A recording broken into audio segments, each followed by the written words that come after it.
చిందితి రక్తము నాకై పొందిన దెబ్బల చేత మాకిచ్చినటువంటి ఈ శరీరము, అందులో అవయవాలను గురించి ఆత్మీయ నేపథ్యములో ఆలోచించడానికి కృప దయచేశారు. తిరిగి ఈ దిన ధ్యానం ఒట్టివాడను మట్టివాడను మీ సులువు చెట్టును మరుగుపరచని మీ నోటి బూరగా వాడుకోండి. నా మాటలైతే నిష్ప్రయోజనకరం, ఆయన మీరు మాట్లాడటం మాకు ప్రయోజనకరం. మానవాత్మను మరుగుపరిచి, మానవ స్వరమును మరుగుపరిచి, మహిమ కలిగిన విశుద్ధాత్మ సహాయం, మనోహరమైన విశ్వరము మాకు అనుగ్రహించి మీరే మహిమ ఘనత ప్రభావం పొందుకుందాం. యేసయ్య నామమున ప్రార్థించి వేడుకొనిచున్నాను తండ్రి, ఆమేన్. దేవునికి మహిమ కలుగును గాక. దేవుని ప్రేమించి ఆయన పరిశుద్ధ సన్నిధిని చేరవచ్చిన ప్రియ విశ్వాసులందరికీ మన ప్రభువును ప్రియరక్షకుడైన యేసు క్రీస్తు వారి పరిశుద్ధ నామంలో శుభాలు తెలియజేస్తున్నాను. ప్రభునందు ప్రియులైన దేవుని కృపను బట్టి ఈ మండలకాల శిలువ శ్రమల ధ్యాన కుడికలో మరి విశేషంగా 9వ దినంలోనికి మనము నడిపించబడ్డాం. ఈ దిన ధ్యానము కొరకు ఏర్పాటు చేయబడినటువంటి పరిశుద్ధ వాక్య భాగాలు, మొట్టమొదటిగా యెషయా గ్రంథము 37వ అధ్యాయము 22 నుంచి 29 వచనాలు. రెండవదిగా మత్తయి సువార్త 5వ అధ్యాయము 33 నుంచి 37 వచనాల భాగాన్ని మనము ధ్యానం చేసుకుందాం. ఈనాటి అంశము ముక్కు.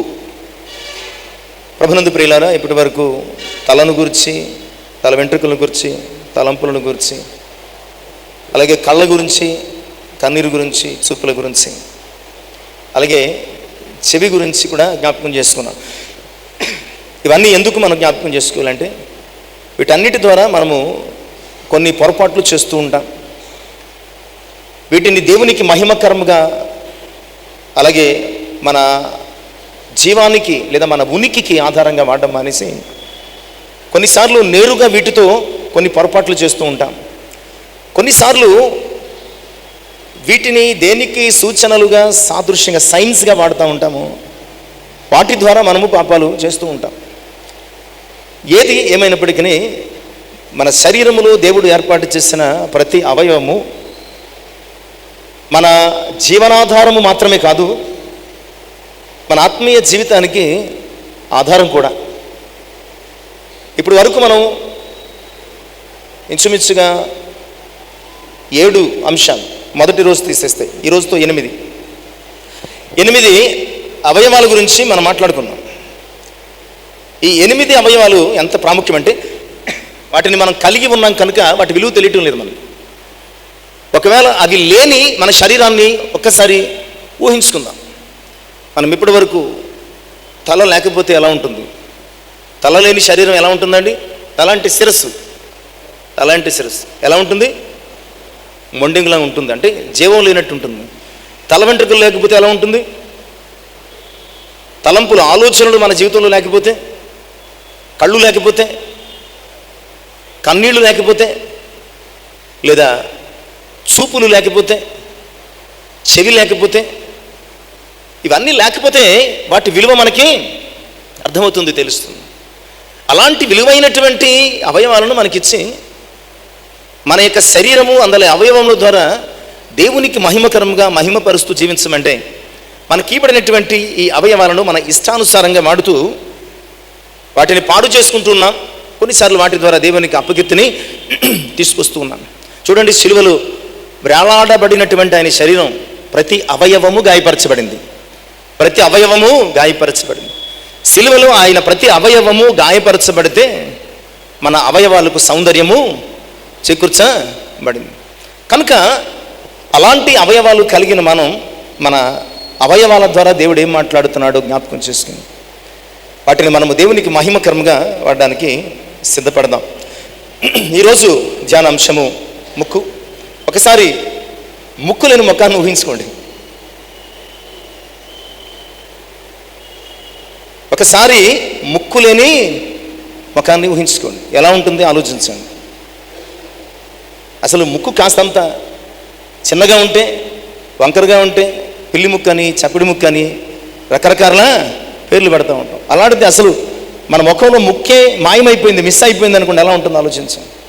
సరే ఊహించుకోండి. మన జీవితంలో ఎంత అద్భుతమైనటువంటి అవయవాలు దేవుడు సృష్టించాడు. ఆ అవయవాలు సృష్టించడం మాత్రమే కాదు, ఏ 2 కన్నాలు ఎట్టు వదిలేచ్చు కదా ఇక్కడ, అలా కాదు. ముఖానికి అందాన్ని చేకూర్చే ఒక రూపాన్ని ఆయన అక్కడ ఏర్పాటు చేశాడు. ఇదంతా కూడా దేవుని యొక్క సృష్టి ప్రణాళిక. మన జీవితానికి అవసరతతో పాటు అందాన్ని కూడా చేకూర్చేలాగా మన ప్రతి అవయవాన్ని ఆయన ఏర్పాటు చేశాడు. ఈరోజు మూలవాక్యం యెషయా గ్రంథము 37వ అధ్యాయము 29వ వచనం. 37వ అధ్యాయం 29వ వచనం. నా మీద నీవు 1000 రంకెలు, నీవు చేసిన కలహమును నా చెవులలో జొచ్చెను, నా గాలము నీ ముక్కునకు తగిలించదను, నా కళ్ళెము నీ నోటిలో పెట్టి నిన్ను మళ్లించదను, నీ వచ్చిన మార్గమునే నిన్ను మళ్లించదను. ఈరోజు టెక్స్ట్ ఎంతమంది చదివారు? ఈ టెక్స్ట్, ఈ వాక్యము ఎంతమంది చదివారు? 1 2 3 4 5 పోన్లే, ఓ తృప్తికరం, ఓ 10 మంది చేతులు ఎత్తారు. 10 మంది చేతులు ఎత్తారు. నాకు అర్థం కాని విషయం ఏంటంటే, ఒక 4 వచనాలు టెస్ట్ చదవడానికి ఎందుకు భారము, ఎందుకు కష్టమో, ఎందుకు టైం కుదరటం లేదో, ఎందుకు చదవటం లేదో నాకు అర్థం కావటం లేదు. సెల్ ఫోన్ పట్టుకుంటే గంటలు గడిచిపోతున్నాయి, డ్యూటీకి వెళ్తుంటే గంటలు గడిచిపోతున్నాయి, టీవీ ముందు కూర్చుంటే గంటలు గడిచిపోతున్నాయి. ఎందుకో ఏర్పాటు చేయబడినటువంటి 40 ధ్యానాలకు సంబంధించినటువంటి ఒక 4 వచనాలు ఈ టెక్స్ట్ని మనం చదవడానికి మాత్రం ఎన్నిసార్లు అడిగినా చదవరు. ఎంత టెక్స్టే చదవట్లేదంటే నాకు అర్థమైంది ఏంటంటే, మీ లైఫ్లో బైబిల్ చదివే అలవాటు లేదు అని అర్థమవుతుంది. ఒక 4 వచనాలు టెస్ట్ చదవటం లేదంటే దాని అర్థం ఏంటంటే అసలు బైబిల్ చదివే అలవాటు లేదు. అందుకనే ఈ 4 వచనాలు కూడా చదవలేకపోతున్నారు. బైబిల్ చదివే అలవాటు ఉంటే ఖచ్చితంగా ఎన్నిసార్లు చెప్పినందుకు మీరు ప్రతిరోజు మార్నింగ్ బైబిల్ తీసి చదువుతున్నప్పుడు పాస్టర్ గారు చెప్పారు కదా, ఈరోజు టెక్స్ట్ ఏంటో చూద్దాం, ఒకసారి చదువుకుందామని అనుకుంటారు. చదవటం లేదంటే మనకు బైబిల్ చదివే అలవాటు లేదు. బైబిల్ చదివే అలవాటు లేదంటే ఆటోమేటిక్గా మనకు ప్రార్థన చేసే అలవాటు కూడా లేదు. ప్రార్థన చేసే అలవాటు లేదంటే ఆటోమేటిక్గా మనం చర్చికి ఆలస్యంగా వచ్చే అలవాటు మాత్రం ఖచ్చితంగా ఉందని అర్థమవుతుంది. పిల్లరా, అందుకనే దేవుడు మరియు కుమారు ఈరోజు మనతో మాట్లాడబోతున్నాడు. ఇది అష్షూరు రాజు అయినటువంటి సన్హెరీబుని గురించిన మాటలు. హిజ్కియా ప్రార్థన చేశాడు. సన్హెరీబు చాలా ప్రగల్భాలు పలికాడు దేవుని మీద, హిజ్కియా మీద, యూదా ప్రజల మీద. నా చేతిలోంచి ఎవడు మిమ్మల్ని తప్పిస్తాడు? ఓ లెటర్ కూడా రాశాడు. ఆ లెటర్ పట్టుకుని దేవుని సన్నిధికి వెళ్ళాడు. యెషయా, హిజ్కియా ఇద్దరు కలిపి దేవుని సన్నిధిలో ప్రార్థన చేశారు. మనం గడిచిన దినాల్లో చూసుకున్నాం. దేవుడు తన దూతను పంపించి ఆ సమయంలో హిజ్కియా చేసిన ప్రార్థన ఆలకించి ఎంతమందిని చంపేశాడండి? అష్షూరు వారి దండుపేటలోకి యెహోవా దూత చొరబడి ఆ రాత్రి 185,000 మందిని చంపేశాడు. ఇక్కడ ఈ టెక్స్ట్ హిజ్కియా చేసినటువంటి ప్రార్థనకు దేవుడు ఇస్తున్న జవాబు. హిజ్కియాను భయపడద్దు, నీ మీదకి వచ్చి కయ్యానికి యుద్ధానికి కాలుతున్నటువంటి ఆ అష్షూరు రాజు అయినటువంటి సన్హెరీబు విషయంలో నేను నీకు ఉపకారం చేయబోతున్నాను అని చెప్పి అనేక విషయాలు మాట్లాడుతూ అష్షూరు రాజు అయినటువంటి సన్హెరీబుని గురించి ఇక్కడ మాట్లాడుతున్నాడు. అతడు దేవుని గురించి, దేవుని ప్రజల గురించి, దేవుడు ఏర్పాటు చేసుకున్న రాజుల గురించి మాట్లాడిన మాటలను దేవుడు ఏం చెప్తున్నాడో తెలుసా? నా మీద నీవు 1000 రంకెలు, నీవు చేసిన కలహము, నా సేవకుడైన హిజ్కియా మొరపెడుతుంటే నా చెవులోది జొచ్చింది. ఏం చేస్తానో తెలుసా?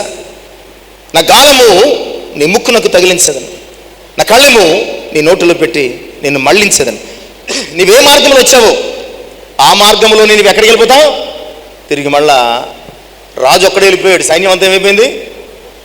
ఆ రాత్రి యెహోవా దూత వారిని మొత్తగా 185,000 మంది సైన్యం ఆ అష్షూరు దండు పేటలో చచ్చి పడి ఉన్నారు. నిజమే ప్రియులారా, నీ జీవితంలో ఒకవేళ నీవు కలిగి ఉన్నటువంటి దేవునికి ఆయాసకరమైన వ్యతిరేకమైనటువంటి ధోరణిని బట్టి ఆయన ఆనాడు అష్షూరు రాజైనటువంటి సన్హెరీబు కానీ ఈరోజు ఆయన బిడ్డలమైనటువంటి మనకి కానీ ఆయన ఇస్తున్నటువంటి వార్నింగ్ ఏమిటంటే, నా యొక్క గాలము నీ ముక్కునకు తగిలించదను, నా గాలము నీ ముక్కునకు తగిలించదను. ముక్కు చాలా ప్రధానమైన అవయవం అండి. ముక్కు చాలా ప్రధానమైన అవయవం. ఎందుకంటే సృష్టిలో ఆయన ఏ అవయవాన్ని గురించి ఫస్ట్ మాట్లాడలేదు. పరిశుద్ధ గ్రంథములో మొట్టమొదట మాట్లాడినటువంటి అవయవం ఏంటి? ఎలా చెప్తున్నారు? ఆయన నాసికారంధ్రములలో జీవవాయువును ఊదగా.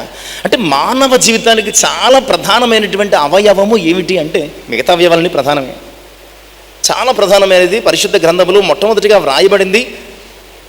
ఆయన శరీర నిర్మాణము చేసిన తర్వాత ఆయన తన జీవవాయువును ఊదింది కూడా ఏమిటంటే ముఖ్యం. ఆయన వారి నాసికారంధ్రములలో జీవవాయువును ఊదగా వాడు జీవించు. అంటే ముక్కు ఈ ఆక్సిజన్ పీల్చుకోవడానికి, ఒక జీవవాయువును పీల్చుకోవడానికి ఆధారం అనమాట. ఒకవేళ ముక్కు లేకపోతే, ముక్కు సరిగా పని చేయకపోతే, రొంప చేసి లేదా జలుబు చేసి ముక్కు మూసుకుపోతే మనం చాలా ఇబ్బంది పడుతూ ఉంటాం. నోటుతో పీలుస్తాం కానీ అది అంతా సరిపడదు. ముక్కు మనం బ్రతకడానికి ఆక్సిజన్ని పీల్చుకునే ఒక అద్భుతమైనటువంటి ఆధారము అన్న సంగతిని వాక్యం ద్వారా జ్ఞాపకం చేస్తున్నాను. ముక్కు ద్వారా ఆక్సిజన్ పీల్చి మనం ఏం చేస్తున్నాం, ఈరోజు బ్రతుకుతున్నాం. ఆటోమేటిక్గా జరిగిపోతుంది. ఇప్పుడు నేను మాట్లాడుతున్నారు, మీరు వింటున్నారు. మీరు స్పృహలో ఉన్నా లేకపోయినా, సెన్స్లో ఉన్నా లేకపోయినా ఆటోమేటిక్గా ఈ పని ఏమవుతుందండి, ఉచ్ఛ్వాస నిశ్వాసాలు ఇవి ఆటోమేటిక్గా జరిగిపోతూ ఉంటాయి. మనం పీలుస్తూ ఉంటాం, వదులుతూ ఉంటాం. దీనికి ఎలాంటి ఆలోచన ఉండదు, ఆటోమేటిక్గా అసంకల్పితంగా జరిగిపోయే చర్య అనమాట. ఎవరైనా వచ్చి ఇది మూస్తేనే కానీ ఇది పని చేస్తుందని మనకు తెలియదండి. ఒక్క నిమిషం మూస్తే మన ప్రాణం ఎలా ఉంటుందండి, చాలా గట్టిగా ప్రాణం కొట్టుకుంటుంది, అల్లాడిపోతుంది. ఊపిరితిత్తులకు ఆక్సిజన్ అందకుండా అక్కడి నుంచి గుండెకి సరఫరా కాకుండా అలాగా మూసేస్తే, కొన్ని నిమిషాలు మూసేస్తే ప్రియులారా, ఊపిరితిత్తులు పనిచేయడం ఆగిపోతే గుండె పనిచేయడం అయిపోతుంది. శరీర అవయవాలకు ఆక్సిజన్ అందుకే ఒక్కొక్క అవయవము కొన్ని నిమిషాల్లోనే ఏమైపోతుందండి, కొలాప్స్ అయిపోతుంది. కొన్ని నిమిషాల్లోనే చచ్చిపడిపోతాయండి. ఇదంతా ఈ ప్రక్రియ వలన మన శరీరం ఏమవుతుంది, జీవంతో ఉందండి. ఈ ప్రక్రియ వలన, అందుకనే దేవుడు ఎంత అద్భుతమైనటువంటి దేవుడు అంటే, ఎంత కావాలో అంత పెట్టాడండి. ఈ ముక్కులోంచి ఎంత మన ఊపిరితిత్తులకు ఆక్సిజన్ అవసరమో అంత తీసుకునేటట్టు ఈ ముక్కులు నిర్మాణం చేశాడు. ఒక్కొక్క శరీరానికి ఒక్కొక్క రకమైన ఆకారం. ఇందులోంచి ఆక్సిజన్ పీల్చుకోవడానికి అక్కడ రంధ్రాలు పెట్టాడు. అందులోంచి ఎంత ఆక్సిజన్ వెళ్ళాలో అంత ఆక్సిజన్ వెళ్ళాలి. ఎంత ఆక్సిజన్ మళ్ళీ బయటికి, ఆ కార్బన్ డైఆక్సైడ్ బయటికి రావాలో అంత కార్బన్ డైఆక్సైడ్ అది బయటకు రావాలి. ఇదంతా కూడా ఎంత సిస్టమేటిక్గా, ఎంత అద్భుతంగా, ఎంత పీల్చాలో ఎంత వదలాలో, అంతే కదండి, ఎంత పీల్చాలో ఎంత వదలాలో, ఎంత అద్భుతం. దీనికి ఏమైనా మీటర్ బిగించాడు ఇక్కడ. మనం వెళ్తూ ఉంటాం, పట్టిల బంతి దగ్గరికి వెళ్ళినప్పుడు కారు అక్కడ ఆపితే అక్కడ మీటర్ ఉంటుంది. మన కారులో చూసి దీనికి ఈ టైర్కి 35, ఈ టైర్కి 35, ఈ టైర్కి 34, ఈ టైర్కి 34 కొట్టాలి. మనం బయట ఎక్కడ కొట్టించాం, ఎందుకంటే తేడా కొట్టిస్తే తేడా వచ్చేస్తుంది. అందుకని అక్కడికి వెళ్ళి మీటర్ చూసి కొట్టిస్తాం. ఎక్సెస్ కొడితే ఏమవుతుంది, వెళ్ళిపోతుంది. తక్కువ కొడితే ట్యూబు, టైరు విరిగిపోతుంది. దేవుడు ఎంత అద్భుతమైన మనిషి. ఇదంతా టెక్నాలజీ కనుక్కున్న దానికి ఒక మిషన్ బిగించి ఎంత కొట్టేమో చూస్తున్నాడు. కానీ నీ ఊపిరితిత్తులలో ఎంత గాలి కావాలో, నీ ఊపిరితిత్తులలో ఎంత గాలి కావాలో, నీ ముక్కు ఎంత గాలిని పీల్చాలో ఆయన ఇక్కడ సిస్టమ్ని పెట్టాడు. అంతకు మించి అది పీల్చుకోదు. నీ ఊపిరితిత్తులకు ఎంత కావాలో అంత మాత్రమే ఆక్సిజన్ పీల్చుకొని మరలా దానిని వదులుతూ ఉంటున్నాను. ఇది మిషన్ లాంటిది అనమాట అండి. ఊపిరితిత్తులకు మరి గాలిని నింపే, పంపే, అక్కడి నుంచి మళ్ళీ బయటకు తీసుకొచ్చే ఒక మిషన్ లాగా దేవుడు దీన్ని వాడుకున్నాడు. అంతేకాదు, ముక్కును మనము రెండో దానికి ఉపయోగిస్తాం. దేనికండి, దేనికి ఉపయోగిస్తాం చెప్తాను. మీరు ఏమి ఎగరేస్తున్నారో కూడా చెప్తాను. ఇప్పుడు ముక్కును వాసన చూడడానికి ఉపయోగిస్తాం.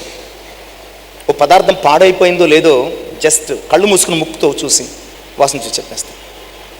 ఒక పదార్థము పాడైందా, పాచిపోయిందా, బాగుందా అనే ఆలోచన మనం ముక్కుతో వాసన చూసి చెప్పేస్తాం. ఇంకోటి తెలుసా, కళ్ళు మూసుకుని ఒక పువ్వును, ఒక పదార్థాన్ని లేదా ఒక వంటకాన్ని తీసుకొచ్చి ముక్కు దగ్గర పెట్టామనుకోండి, ఏం చేస్తాం,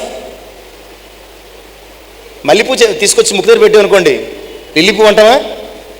అంటే ఏ పువ్వు తీసుకొచ్చామో, ఏ పదార్థం తీసుకొచ్చామో, ఏ వంటకం తీసుకొచ్చామో, ఏది తీసుకొచ్చామో వెంటనే అది గుర్తుపెట్టేస్తుందండి. కళ్ళతో చూస్తేనే కాదండి, ముక్కుతో వాసన చూసి కూడా నువ్వు పదార్థం ఏంటో లేదంటే ఆ యొక్క విషయం ఏంటో మనం చాలా స్పష్టంగా మనము చెప్పేయగలం. ముక్కులో అంత జ్ఞానం పెట్టాడండి. మనం అనుకుంటాం జ్ఞానం అంటే ఇక్కడే ఉందేమో అనుకుని. ఇక్కడ ఈ జ్ఞానం పనిచేయాలంటే ఇవన్నీ కూడా సెన్సార్స్ అనమాట అండి. చెవి ఒక సెన్సార్, కళ్ళు ఒక సెన్సార్, ముక్కు ఒక సెన్సార్, నోరు ఒక సెన్సార్, నాలుగు ఒక సెన్సార్. ఇవన్నీ కూడా చెప్పేస్తూ ఉంటాయి. ఈ సెన్సార్స్ అన్నీ కూడా మైండ్కి ఆ యొక్క విషయాన్ని చేరవేస్తుంటే అప్పుడు మైండ్ రియాక్ట్ అవుతుంది. ఇవేమీ లేకపోతే మైండ్ ఏం పనిచేయదు. ఇవేమి లేకపోతే మైండ్ పనిచేయదు.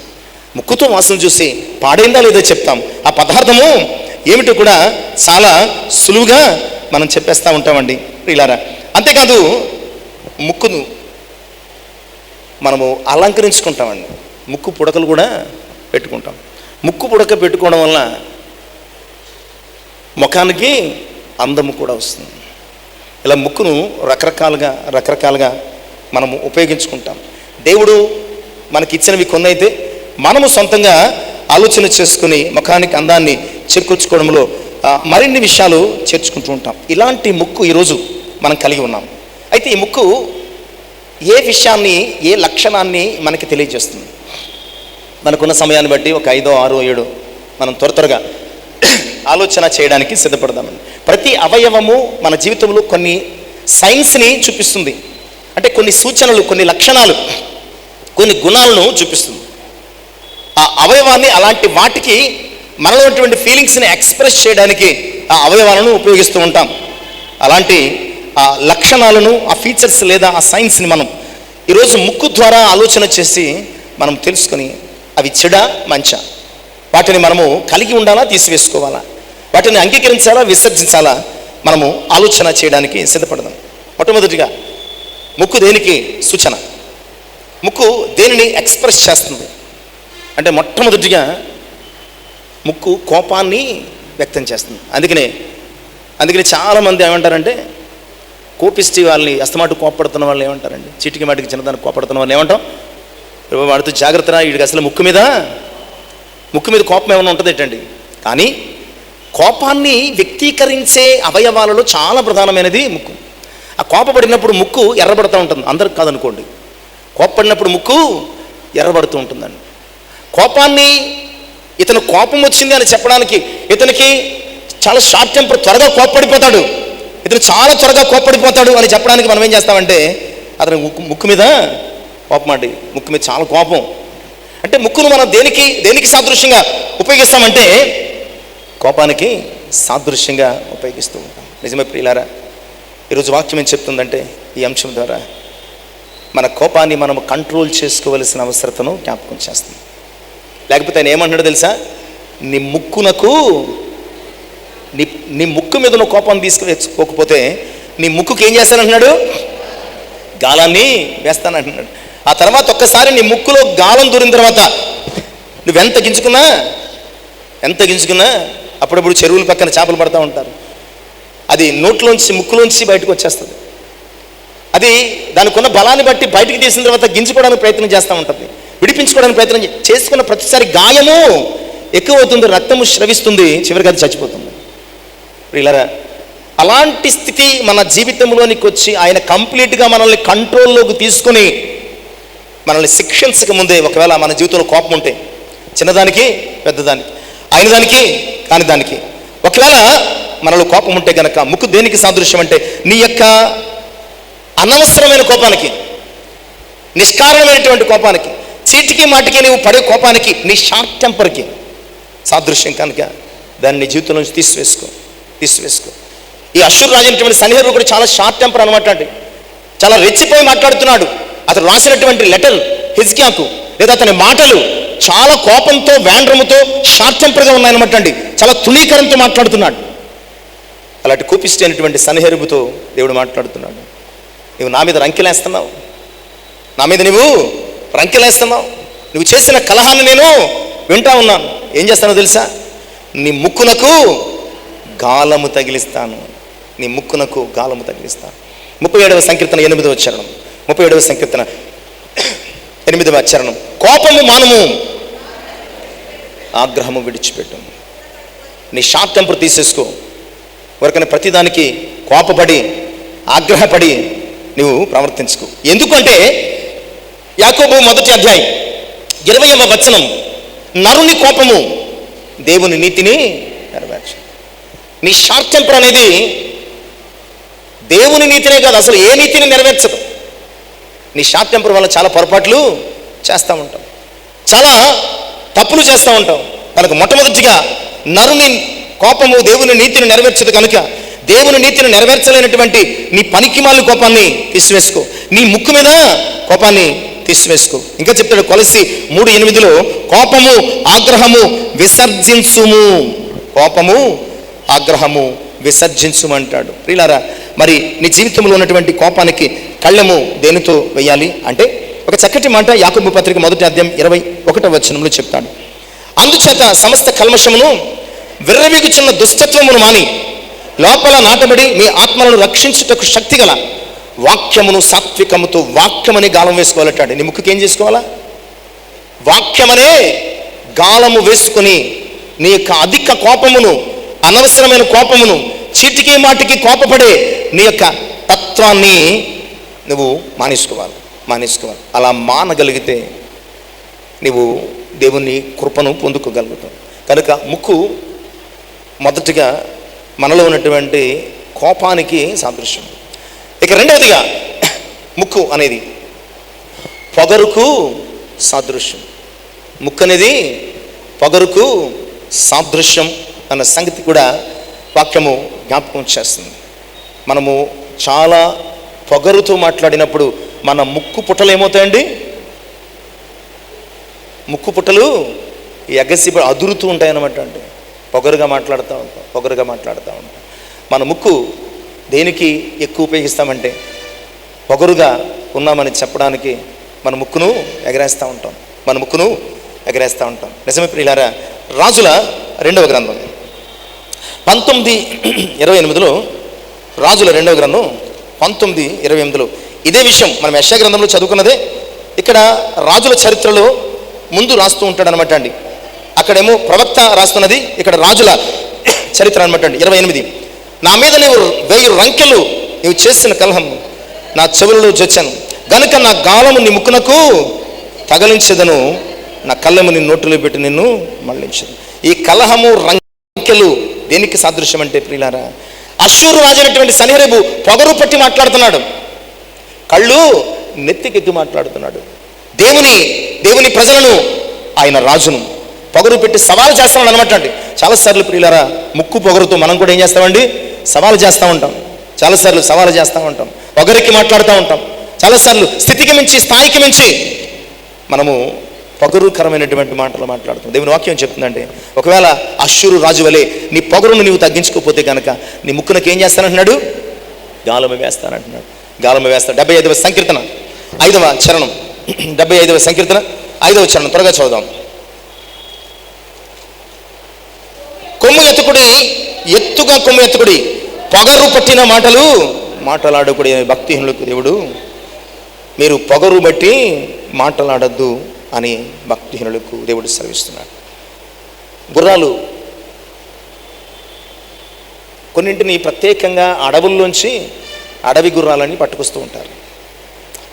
అవి చాలా అగ్రెసివ్గా ఉంటాయండి, చాలా కోపంగా పిచ్చి పట్టినట్టు ఉంటాయి. సరైనటువంటి రౌతును ఏర్పాటు చేసి ఆ గుర్రాలను ఏం చేస్తారండి? పొగరు కలిగిన గుర్రాలు అనమాట అండి, లొంగవవి. ఒక మంచి రౌతును ఏర్పాటు చేసి వాటిని సాధు చేస్తూ ఉంటారు. ఆ రౌతు ఏం చేస్తాడంటే దాని ముక్కుకు ఇందాక చెప్పినట్లు గాలం వేసి అది మాట వినే వరకు కూడా దానిని గట్టిగా పట్టి లాగుతూ ఉంటాడు. గట్టిగా పట్టి ఎప్పుడైతే రౌతు లాగుతూ ఉంటాడో ఈ యొక్క గుర్రము ఆ బాధ తట్టుకోలేక ఆ రౌతు మాట, ఆ ట్రైనర్ మాట వినడం నేర్చుకుంటుంది. నిజమే, పొగరు పట్టినటువంటి గుర్రము యొక్క ముక్కుకు గాలం వేసినట్లే ఒకవేళ ఒక విశ్వాసిగా ఆయన ప్రేమను మరచి మనము కూడా పొగరు పట్టినట్టు ఉంటే కనుక ఆయన మన ముక్కుకు కూడా ఏం చేస్తాడండి? కళ్ళెమ్ము వేసి ఆయన మనల్ని అదుపులో పెట్టగలిగిన సమర్థుడు. నీకు అవయవం ఇచ్చినటువంటి దేవుడు నిన్ను అదుపులో పెట్టలేడా? నీకు అవయవాలు ఇచ్చినటువంటి దేవుడు నిన్ను అదుపులో పెట్టలేడా? దేనికి గాలము వేయాలో, దేనికి కళ్ళెము వేయాలో, దేనికి తాడు వేయాలో కదండి. గాలము ఒకదానికి వేస్తాం, కళ్ళెము ఒకదానికి వేస్తాం, అలాగే ముక్కు తాడు అని ఇంకో దానికి వేస్తాం. ముక్కు తాడు అని ఎద్దులకి వేస్తాం కదా, బండితోలే ఎద్దులకు ముక్కు తాడు అని వేస్తూ ఉంటాం. అంటే ఏ ముక్కుకు ఏమయ్యాలో, గుర్రం ముక్కుకు ఒకటేస్తాడు, గాడిద ముక్కుకు ఒకటేస్తాడు, అలాగే ఆవు లేదా ఆ ఎద్దుల ముక్కుకు ఇంకోటి వేస్తాడు. నువ్వు ఎలాంటి ముక్కును కలిగి ఉన్నావు? ఒకవేళ కోపిష్టితనంతో నువ్వు కలిగి ఉన్నావేమో, లేదా పొగరుతనంతో కలిగి ఉన్నావేమో, నీవు ఎలాంటి స్థితి ఆ ఫీల్ కలిగి ఉన్నప్పటికీ నీకు ఎలాంటి కళ్ళెము వేయాలో, ఎలాంటి గాలము వేయాలో, ఎలాంటి ముక్కుతాడు వేయాలో ఆయనకు తెలుసు. అది తెలిసి ఆయన నీకు వేస్తారు అన్న సంగతిని మర్చిపోదు. కనుక జగత్తు సుమ నీ అవయముతో నీ దేవుణ్ణి మహిమపరచు. ఇక మూడవది, ముక్కు అహంకారానికి గర్వానికి కూడా సాదృశ్యం. ముక్కు అహంకారానికి గర్వానికి సాదృశ్యం.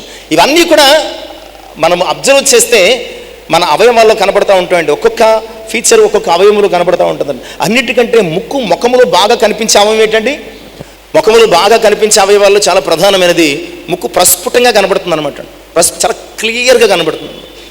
అలాగే నీ ఫీలింగ్స్ కూడా ఆ ముక్కు మీద కనబడుతూ ఉంటాయి. భయం వేస్తే ముక్కు మీద చెమట వస్తుంది, కోపం వస్తే ముక్కు ఎర్రబడుతుంది, ఒకవేళ అహంకారం గర్వం వస్తే ముక్కు ఎగసి పడుతుంది అనమాట. ఇలాగా ఒక్కొక్క రకమైనటువంటి నీ ఇన్నర్ ఫీలింగ్ని ముక్కు చాలా క్లియర్గా మనకి చెప్తుంది. కనుక మూడవదిగా ముక్కు గర్వానికి అహంకారానికి సాదృశ్యం. ముక్కు గర్వానికి అహంకారానికి సాదృశ్యం. ప్రియులారా, ఈరోజు ఒకవేళ నీలో అహంకారము అనే స్థితి ఉన్నదేమో, ఒకవేళ నీలో గర్వము అనే స్థితి ఉన్నదేమో, దేవుని వాక్యం ఏం చెప్తుందంటే నాశనమునకు ముందు గర్వము నడుచును, అహంకార దృష్టి గర్వహృదయము పాపయుక్తములు. సామెతలు 21:4 చెప్తుంది. అహంకార దృష్టి గర్వహృదయము దేవుని దృష్టికి అవి పాపయుక్తములు అన్న సంగతిని కూడా దేవుని యొక్క వాక్యం ద్వారా జ్ఞాపకం చేస్తున్నాం. కనుక ఒకవేళ నీవు అతిశయము గర్వము నీకున్నటువంటి స్థితిని బట్టి, నీకున్నటువంటి ఆధిక్యతను బట్టి, నీకున్నటువంటి ఘనతను బట్టి, నీకున్నటువంటి అధికారాన్ని బట్టి ఒకవేళ నీవు గర్వముతో అతిశయముతో ఉన్నవేమో జాగ్రత్త సుమా. నీ గర్వాన్ని అతిశయాన్ని తీసివేసుకుని అనకమును సాత్వికమును నీ దేవుని సన్నిధిలో వినయమును విధేయతను కలిగి జీవి. ఒకవేళ అహంకారము గర్వము అనే స్థితిని కలిగి ఉంటే ఆయన నీ ముక్కుకి ఏం చేస్తానంటున్నాడు? సన్హెరీబు, అష్షూరు రాజైన సన్హెరీబు తనకున్నటువంటి బలాన్ని బట్టి, తనకున్న సైన్యాన్ని బట్టి తోలనాడుతున్నటువంటి అహంకారంతో ఎవరిని? దేవుని ప్రజలు, యూదా ప్రజలను తోలనాడుతున్నాడు, యూదా రాజును తోలనాడుతున్నాడు, వారి దేవుణ్ణి తోలనాడుతున్నాడు, వారి దేవుణ్ణి కూడా తోలనాడుతున్నాడు. అలాంటి సమయంలో దేవుడు ఆ అష్షూరు రాజైన సన్హెరీబుకు చెప్తున్నాడు, నీ అహంకారంతో కూడిన మాటలను నేను విన్నాను, నీ గర్వంతో కూడినటువంటి మాటలను విన్నాను. ఇదిగో నీ ముక్కునకు నేను గాలము వేస్తూ ఉన్నాను, నీ ముక్కునకు నేను గాలం వేస్తున్నాను. ఇక 4వ అంశం మనం చూద్దాం ప్రియులారా. 4వ అంశం ముక్కు. మొదటిది ఏం చూసుకున్నాం? కోపానికి, రెండవది పొగరుకు, మూడవది అహంకారానికి సాదృశ్యం. ఇక చాలాసార్లు చిటికి మటుకు పని చేస్తూ ఉంటారు. ఎవరినైనా సాధించాలనుకుంటే చిటికి మటుకు పని చేస్తూ ఉంటారు, ముక్కుతోనే పని చేస్తూ ఉంటారు. పాస్టర్ గారు బాగా చెప్పారు. చీటికి మటుకు ఏం చేస్తారు? పాస్టర్ గారు అలా చేయరులేండి. చీటికి మటుకు ఏం చేస్తారు? ముక్కు చిద్దుతూ ఉంటారనమాట. వాళ్ళు ఒకటి ఫిక్స్ అవుతారు, అది ఎలాగైనా సాధించాలి. చెబుతారు, అడుగుతారు, అలుగుతారు, కోప్పడతారు, అన్నీ చేస్తారు, పని అవ్వదు. ఇక అక్కడి నుంచి మొదలెడతారు బ్రహ్మాస్త్రం అనమాట అండి. ఏం చేస్తారు? చీత్తా ఉంటారు, ముక్కు ఎగరేస్తారు అంటారు. చిన్నప్పుడు అవి ఇవి కొనమని మా నాన్నగారు కాకినాడ తీసుకెళ్ళినప్పుడు అవి ఇవి కొనమని చెప్పినప్పుడు, చిన్నప్పుడు ఇప్పుడంటే ప్రతిదీ కొనేస్తున్నాం కానీ అప్పుడు కొనేవారు కదా అన్నీని. ఆరోగ్యం పడవద్దనో మరొకటి అలవాటు చేస్తే వీడు ఇలాగే తయారవుతాడని పెంగని. ఇంకా అక్కడ అది దాటిని మొదలుకొని నేను పని చేసేవాడిని. ఇదే సైన్ ఇప్పటికీ నన్ను ఇంట్లో అడిగేస్తూ ఉంటాను. అంటే అది సాధించాలి, అది కొనిపించాలంటే నా సైన్ ఏంటంటే ఇది నా నిరసన అనమాట అండి. నా నిరసన ముక్కును అస్తమాటు ఏదో రొంప పెట్టినట్టు ఎగరేస్తూ ఉండేవాడిని. అర్థమైపోయేది, వీడు టార్గెట్ చేశాడు, ఖచ్చితంగా ఇవ్వకపోతే ఇలాగే చేస్తూ ఉంటాడు. చాలాసార్లు నువ్వు ఏదైనా సాధించాలంటే కనుక భర్త దగ్గర, భార్య దగ్గర, తల్లిదండ్రుల దగ్గర అది చేసే పని ఏంటో తెలుసా? అస్తమాటు ముక్కు చిద్దుతూ ఉంటారు. ముక్కు చివరికి పక్కింటి వాళ్ళ దగ్గర కూడా చీదేస్తూ ఉంటారు. అడక్కడక్క అడిగానమ్మా అంటావా లేదా? అడక్కడక్క అడిగామమ్మా. అదేదో భాష ఉపయోగించి కనీసం కొనలేదు, కొంటానని చెప్పలేదు, తర్వాత కొంటానని కూడా చెప్పలేదు. చీత్తా ఉంటాం. పక్కన ఆవిడ కూడా ముక్కు చీది పోన్లేమ్మా ఏం చేస్తాం, పోన్లేమ్మా ఏం చేస్తామని చెప్తాం. ముక్కు చీదుతూ ఉంటామండి. చీటికి మాటికి ప్రతిదానికి, అయిన దానికి కాని దానికి ప్రతిదీ కావాలని ఏడుస్తూ ఉంటే ఎక్కడ కుదురుద్ది? ప్రియులారా, ఇది ఇశ్రాయేలు ప్రజల యొక్క లక్షణం అండి. ఇది ఇశ్రాయేలు ప్రజల యొక్క లక్షణం. ఏమిటది? ముక్కు చేతనం. ఎర్ర సముద్రం దగ్గరకు వచ్చారు, దారి లేదు, వెనకాల ఫరో సైన్యంతో ముక్కు చేతులు మొదలుపెట్టారు. దాటారు, మారా దగ్గరకు వచ్చారు. అంటే సాదృశ్యం. వాళ్ళు ముక్కు చీదారా లేదో మీరు చూసారని నేను చెప్పను, కానీ వారికి కావలసింది ఎలాగైనా సాధించుకునే ఆ ఏడుపు కొట్టు లక్షణం అనమాట అండి. ఏడుపు కొట్టు లక్షణం. మార వచ్చింది, మళ్ళా ముక్కు చీదారు. ఆకలేసింది, మళ్ళా ముక్కు చీదారు. దాహం వేసింది, మళ్ళా ముక్కు చీదారు. సమస్య వచ్చింది, మళ్ళా ముక్కు చీదారు. ఎక్కడ పడితే అక్కడ. చివరికి మాంసం గురించి కూడా సంఖ్యాకాండం 11:4 ప్రియులారా, ముక్కు చెదరం అంటే ఇంక అస్తమాటు ఏడుపు ద్వారా సాధించడం అనమాట అండి. 11:4 చూద్దామండి త్వరగా.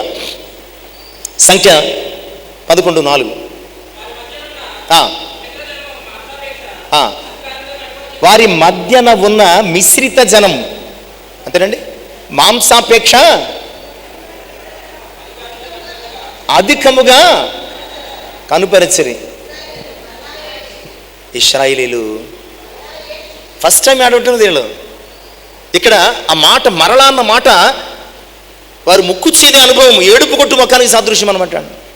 ప్రతిదానికి ఆట ముక్కు చెదడం, ప్రతిదానికి ఆట ముక్కు చెదడం. చాలామంది తల్లికి అలవాటు ఉంటుంది, ముక్కు చెదడం ఏడవడం, ముక్కు చెదడం ఏడవడం. అంటే సాధించడం, సంపాదించడం. ఎలాగైనా ఒక వారం రోజులు, 4 రోజులు ముక్కు చెత్తు కూర్చుంటే ఏం చేస్తాడు?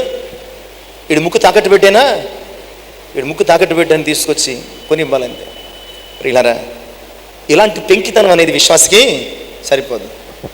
అలా పెంకితనంతో నువ్వు ఉంటే కనుక దేవుడు ఏమంటాడో తెలుసా? నీ ముక్కుకు నేను గాలం వేస్తాను. చీటికి మాటికి ఒక విశ్వాసిగా హుందాతనం, ఆ డిగ్నిటీ, డిగ్నిఫైడ్ బిలీవర్. విశ్వాసంలో కూడా డిగ్నిటీ అనేది ఉండాలండి.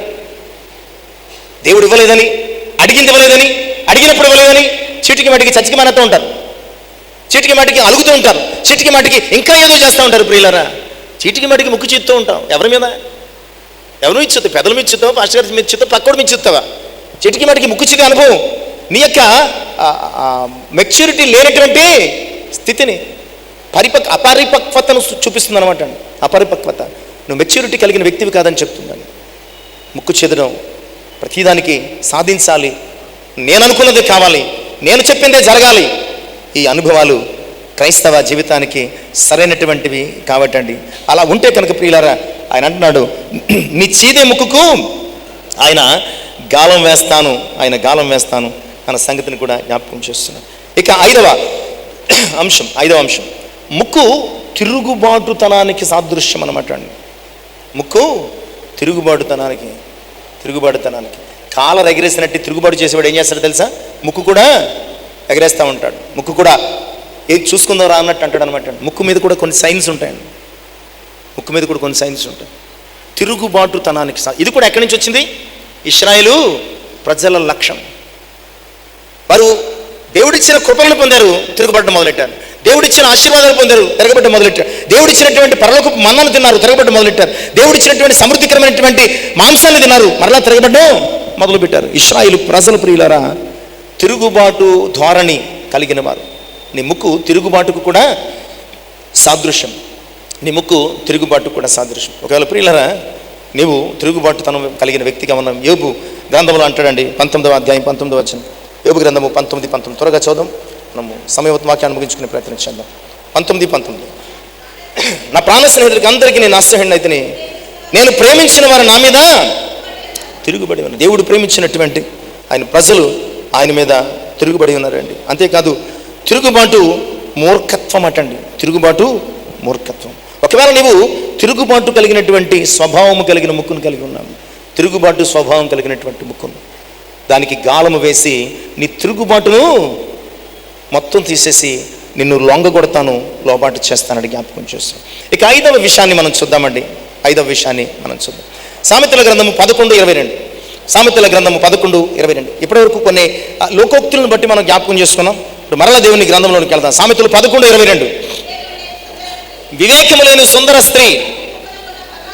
ఇక్కడ ఇంకో ముక్కు కనబడుతుంది. ఏ ముక్కు? పంది ముక్కు కనబడుతుంది. ఎప్పుడైనా గమనించారా? పంది ముక్కు ఎప్పుడైనా గమనించారా? దాని ముక్కు ముఖం కూడా ఏకమై ఉంటుంది. పంది ముక్కు ముఖం కూడా ఏకం. అసలు పందిలో ఏ అవయవము సపరేట్గా కనిపించదు, ఏకమైపోయి ఉంటుంది అనమాట. వివేకము లేని స్థితిని పంది ముక్కు సూచిస్తున్నాడు. వివేకము లేని సుందర స్త్రీ పంది ముక్కుననున్న, అది బంగారుకమ్మే, కానీ ఎక్కడున్నది అంటే నీవు ఉండాల్సిన స్థితిలో లేకపోతే నీకు విలువ లేదు. నీవు ఉండాల్సినటువంటి స్థితి, నువ్వు చేయాల్సిన పని, నువ్వు మెయింటైన్ చేయాల్సినటువంటి విధానం నువ్వు కలిగి మెయింటైన్ చేయకపోతే, ఆ హుందాతనమో డిగ్నిటీయో ఆ యొక్క ప్రత్యేకతో నువ్వు ఖచ్చితంగా మెయింటైన్ చేయకపోతే విలువ ఉండదు కదా. ఈ బంగారపు కమ్మ ఎక్కడుందండి? వివేకము లేని స్త్రీ అనే బంగారపు కమ్మ ఎక్కడుంది? పంది ఈ ముక్కు ఎక్కడుంటుంది? అది దేంతో తవ్వుతుంది? ఇది గొయ్య తినడం కానీ తవ్వడం కానీ ఏం చేస్తుంది? అది ముక్కు నోరు ఒక చోట ఉంటుంది. ఎలా పెట్టగానే ముక్కు ముక్కు నోరు మొత్తం ఏకమైపోద్ది అనమాట. ఎంత అసహ్యంగా ఉంటుందండి ప్రియులారా. మనలో ఉన్నటువంటి అసహ్యమైనటువంటి స్థితిని ఇక్కడ పంది ముక్కు సూచిస్తుంది అనమాట. పంది ముక్కు ఎప్పుడూ కూడా అసహ్యంలోనే తలపెడుతుందండి, బురదలోనే తలపెడుతుంది, భయంకరమైనటువంటి దుర్గంధపూరితమైనటువంటి స్థితిలోనే తలపెడుతుంది. ఒకవేళ నీవు కూడా వినయము లేకపోతే దేవుని దృష్టికి అంత అసహ్యంగా ఉన్నావు. కనుక ఈరోజు నీవు ఎలాంటి స్థితి కలిగి ఉన్నావు? పంది ముక్కున ఉన్నటువంటి బంగారపు కమిలాగా ఎప్పుడు నీ జీవితం అసహ్యమైన స్థితిలో, నీ ఆలోచనలు ఇబ్బందికరమైన స్థితిలో ఉన్నాయేమో ఆలోచన చేసుకోవలసిందిగా జ్ఞాపకం చేస్తున్నాం. కనుక ఇక్కడ చెప్తున్న మాట ఏంటంటే వివేకము కలిగినటువంటి స్థితి కలిగి. వివేకము లేకపోతే పంది ముక్కు బురదలో ఉన్నట్టే నీ బతుకు కూడా ఉంటుంది. వివేకము కలిగి జీవించగలిగితే నీ జీవితము నిజమైనటువంటి బంగారపు విలువను ప్రస్ఫుటము చేస్తుంది అన్న సంగతిని వాక్యం ద్వారా. ఇక చివరి అంశానికి వెళ్దాం. ముక్కు. ఇంచుమించు సామెతలన్నీ చెప్పేసుకున్నాం. ముక్కు మీద కోపమని, ముక్కు పొగరని, ముక్కు గర్వమని, అనుష్ఠాలన్నీ చెప్పేస్తున్నాం. ఒకటి మాత్రం మిగిలిపోయింది, మీ నోటి నుంచి వినాలని అనుకుంటున్నాను నేను. ముక్కు దేనికి సాదృశ్యం? ఒక్కటి మిగిలిపోయింది. ఎనీబడి? అన్నిటికంటే ముఖ్యంగా ముక్కు సూటితనం అనే ఒక మాట మనం వింటూ ఉంటాం. గమనించారా? మనకి ఆ తనం లేదు కాబట్టి, ఆ గుణం లేదు కాబట్టి తనం గురించి తెలియలేదు మనకి. ఆ గుణం లేదు కాబట్టి ఈ తనం గురించి ఎప్పటివరకు మనం మాట్లాడుకోలేదు. చాలా ప్రధానమైనది ఏంటంటే ఈ 6 విషయాల్లో నువ్వు జాగ్రత్తగా ఉండు. ఎప్పటివరకు చెప్పుకున్నటువంటి కోపము, పొగరు, అహంకారము, ద్వేషము, అసహ్యకరమైనటువంటి స్థితి, వీటన్నిటి విషయాలు చాలా జాగ్రత్తగా ఉండు. బట్ దీని విషయాన్ని నువ్వు కలిగి ఉండు. క్రైస్తవుడు ఎప్పుడు కూడా ఎలా ఉండాలండి? నీ ముక్కు దేనికి సాదృశ్యంగా ఉండాలి? Straight forward. మనతో మాట్లాడాలంటే లోకం ఏం చేయాలా? భయపడాలి. ఆయన ఖచ్చితమైన వ్యక్తి అండి. ఆయన ముక్కుసూటిగా మాట్లాడడం అంటే వేరేలాగా సర్కాస్టిక్గా మాట్లాడడం కాదు. చాలామంది సర్కాస్టిక్గా మాట్లాడుతూ, అంటే అదో రకమైనటువంటి సటైరికల్గా, వ్యంగ్యముగా మాట్లాడుతూ దాన్ని సూటితనం అనుకుంటారు. అది కాదు. ముక్కు సూటితనం అంటే మత్తయి సువార్తలో 5వ అధ్యాయం 37లో చెప్తాడు. మత్తయి సువార్త 5వ అధ్యాయం 37లో, నీ మాట అవునంటే అవును, ఎవ్వడేమనుకున్నానికి అనవసరం. ఎలా ఉండాలంటే ఖచ్చితత్వము కలిగిన జీవితాన్ని ముక్కుసూటితనం అంటారు. పరిస్థితులు మారిపోవచ్చు, వ్యక్తులు మారిపోవచ్చు, స్నేహాలు మారిపోవచ్చు, పద్ధతులు మారిపోవచ్చు, నీ అలవాట్లు మారిపోవచ్చు. బట్ ప్రియులారా, నీ మాట ఎప్పుడు ఎలా ఉండాలంటే ఆయన నిన్న నేడు నిరంతరం ఏకరీతిగా ఉన్నవాడు కనుక ఆయన కుమారునిగా, కుమార్తెగా నీ మాట ఎలా ఉండాలి? ముక్కుసూటిగా ఉండాలి, గుచ్చుకున్నట్టు ఉండాలన్నమాట. అవునంటే అవును, నువ్వు ఎవరైనా కావచ్చు, నాకు అనవసరం. క్రైస్తవ ఉద్యోగిగా నీవు పనిచేసే చోట, క్రైస్తవ విద్యార్థిగా నీవు చదివే చోట, క్రైస్తవ విశ్వాసిగా నీవు కూలి పని చేసుకునే చోట, క్రైస్తవ విశ్వాసిగా నీవు ప్రయాణం చేసే చోట రాజీ పడని జీవితం. మనిషి దగ్గర ఒక మాట, ఇంకొక మనిషి దగ్గర ఇంకొక మాట కాదు. ఎలాంటి పరిస్థితుల్లోనైనా, ఎవరి దగ్గరైనా, ఎలాంటి అనుభవాలైనా ఎలా మాట్లాడారు చూసారా? ఎలా మాట్లాడారు? ఎవరు? షద్రక్, మెషక్, అబేద్నెగో. ఎంత ముక్కుసూటిగా మాట్లాడారు. ఎవడవైతే నువ్వు ఎవడవైతే మాకెందుకు? మా దేవుడు గొప్పడు, మా దేవుడు గొప్పడు. రాజ్యాంగబద్ధమైనటువంటి జీవితాన్ని నీ దేశంలో జీవించమంటే జీవిస్తాం, కానీ నీ ఇష్టానుసారంగా మా విశ్వాసానికి ఆటంకంగా నీ ఆజ్ఞలు పెడితేనేమో పాటించాల్సిన అవసరం లేదు. రాజమైన నెబుకద్నెజరు, నీకు సమాధానము చెప్పవాలన్న చింత. ఎంత సూటిగా, ఎంత స్ట్రైట్ ఫార్వర్డ్గా మాట్లాడుతున్నారు చూసారా? ఎప్పుడైనా క్రైస్తవ విశ్వాసంగా అలా మాట్లాడారా? ఏమండి పలానా అంటే అవుననుకోండి, మరి పర్వాలేదులేండి అన్నట్టుగా మనం అడ్జస్ట్మెంట్, కాంప్రమైజ్, రాజీ పడిపోతూ ఉంటామండి. కానీ ఇక్కడ ముక్కుసూటితనం అంటే ఏంటంటే రాజీ పడని రాజమైన నెబుకద్నెజరు, నీకు సమాధానము చెప్పగలనన్న చింత మాకు లేదు. మేము సేవించుచున్న దేవుడు మండుచున్న అగ్నిగుండము నుంచి మమ్మల్ని తప్పించి రక్షించుటకు సమర్థుడు. ఒకవేళ రక్షింపకపోయినను నీవు నిలబెట్టించినటువంటి ప్రతిమకు మేము నమస్కారము చేయమని, దాన్ని పూజింపమని తెలుసుకో. ఇది ముక్కుసూటితనం అంటే. లైఫ్లో ఒక్కసారైనా చెప్పగలుగుతామా? చచ్చిపోయే లోపుగా ఒక్కసారైనా, ఒక్కళ్ళ దగ్గరైనా ఇలా చెప్పగలుగుతామా? అలా చెప్పగలిగితే మన జీవితం ధన్యం అయిపోయినట్టే. మన జీవితం ధన్యమైపోయినట్టు. అందుకని గలతీ పత్రికలు పౌలు మొదటి అధ్యాయం 10వ వచనంలో, గలతీ పత్రిక మొదటి అధ్యాయం, మనము దేవుని సేవకులము, దేవుని పరిచారకులము, దేవుని బిడ్డలం కనుక మనం ఎలా ఉండాలో ఆయన చాలా సుట్టిగా జ్ఞాపకం చేస్తూ ఉంటాడండి. ఇప్పుడు నేను మనుషుల దయను సంపాదించుకొని చూస్తున్నానా, దేవుని దయను సంపాదించుకొని చూస్తున్నానా? నేను మనుషులను సంతోషపెట్టి కోరుచున్నానా? నేను ఎప్పటికీ మనుషులను సంతోషపెట్టి కోరువాడనైతే క్రీస్తు దాసుడను.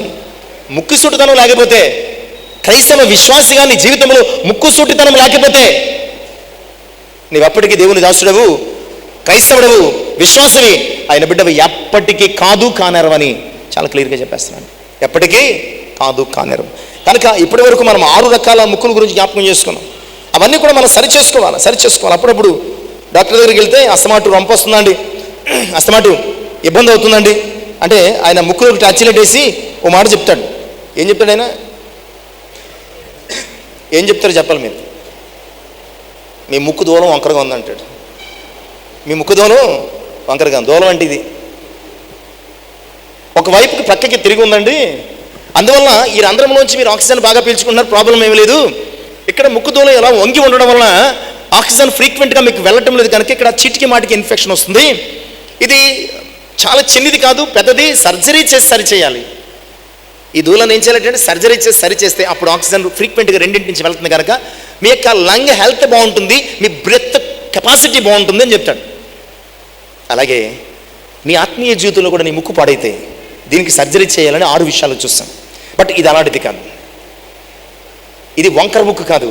ఈ ముక్కే ముక్కు దూలం వంకరపోయిన ముక్కు కాదు. ఇది ఇప్పటివరకు చెప్పుకున్న 6 రకాల ముక్కులు వంకరపోయిన దూలం కలిగిన ముక్కులేమో. ఇప్పుడు ఈ ముక్కు దీని పేరులోనే ఉంది, సూటి అయినటువంటి ముక్కు. సూటి అయిన, అవునంటే అవును, కాదంటే కాదని చెప్పే ముక్కు. మనుషుల దయను కాక దేవుని దయను సంపాదించుకునే ఇంకొక మాట మనం చూసి ఇక ముగింపులో నడిపించాం. ప్రియులను, యెహోషువ గ్రంథం 24:15 వచనం. యెహోషువ గ్రంథం 24:15. యెహోవాను సేవించుట మీ దృష్టికి కీడును తోచిన ఎడల మీరు ఎవరిని సేవించుదురు? నది అదరిని మీ పితరులు సేవించిన దేవతలను సేవించుదురు. అమరుల దేశమును మీరు నివసించుతున్నారే, వారి దేవతను సేవించుదురు. నేడు మీరు కోరుకునుడి, మీరు ఎవరిని సేవింపు కోరుకునను నేనును. ఇది ముక్కు సూటితనం.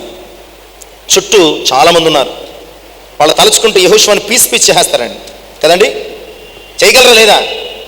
ఒకరోజు మిక్మషుకు తిరిగి వచ్చినప్పుడు దావీదు అతని అనుచరులు కాల్చివేసి ఉన్నది పట్టణం, భార్యలను పిల్లల్ని అమాలేకీయులు ఫిలిష్తీయులు ఏం చేసిపోయారంటే తీసుకెళ్ళిపోయారు. అప్పుడు అప్పటి వరకు దావీదును సపోర్ట్ చేసినటువంటి దావీదు అనుచరులే రాళ్ళు రువ్వి దావీదును సంపాలను తలంచారండి.